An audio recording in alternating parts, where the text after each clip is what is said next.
சுவாமி விவேகானந்தரின் கர்மயோக உபதேசங்கள். நமது வாழ்வில் தினமும் சிறு சிறு பூசல்களாகிய உராய்வுகளை சந்திக்கவில்லையா?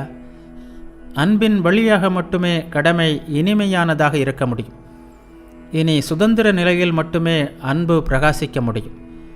புலன்களுக்கும் மனித வாழ்வில் தினமும் சந்தித்தே தீர வேண்டியதான கோபங்களுக்கும் பொறாமைகளுக்கும் இன்னும் எத்தனையோ அற்பத்தனங்களுக்கும் அடிமையாவதுதான் சுதந்திரமா? நாம் வாழ்வில் சந்திக்கின்ற இத்தகைய சிறு நெருடல்களுக்கு நடுவில் பொறுமையுடன் அவற்றை சகித்து கொள்வதே சுதந்திரத்தின் மிக உயர்ந்த வெளிப்பாடாக இருக்க முடியும். எரிச்சல் மற்றும் பொறாமைக்கு எளிதில் வசப்படுகின்ற இயல்புடையவர்களாகிய பெண்கள் எளிதில் கணவனை குறை கூறி விடுகிறார்கள். அதுதான் தங்கள் சுதந்திரம் என்றவர்கள் நினைக்கிறார்கள். ஆனால் தாங்கள் அடிமைகளாக இருப்பதையே அதன் மூலம் நிரூபிப்பதை அவர்கள் அறியவில்லை. மனைவியிடம் குற்றம் காண்கின்ற கணவர்களின் விஷயமும் இதுதான். கற்பு என்பதே ஆண் பெண் இரு பாலரிடமும் இருக்க வேண்டிய முதல் நன்னெறியாகும்.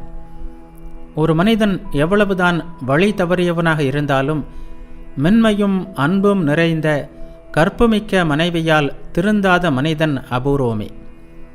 உலகம் அந்த அளவிற்கு இன்னும் கெட்டுவிடவில்லை. மிருகத்தனமான கணவர்களை பற்றியும் ஆண்களின் ஒழுக்கமின்மையை பற்றியும் உலகமெங்கும் நாம் கேள்விப்படுகிறோம். ஆனால் ஆண்களுக்கு சம அளவில் கொடுமையும் ஒழுக்கமின்மையும் நிறைந்த பெண்கள் இல்லையா? எல்லா பெண்களும் அவர்கள் எப்போதும் நிலைநாட்ட விரும்புவது போல் நல்லவர்களாகவும் தூயவர்களாகவும் இருப்பார்களேயானால் இந்த உலகத்தில் ஒழுக்கம் கெட்ட ஆண் ஒருவன் கூட இருக்க மாட்டான் என்று நான் உறுதியாக நம்புகிறேன். தூய்மையாலும் கற்பாலும் வெற்றி கொள்ள முடியாத எந்த மிருகத்தனம் உள்ளது?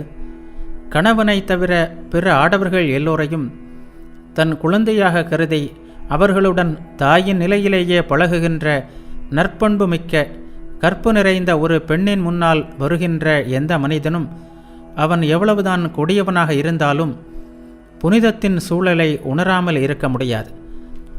அந்த பெண்ணினுடைய தூய்மையின் ஆற்றல் அவ்வளவு உயர்ந்ததாக இருக்கும்.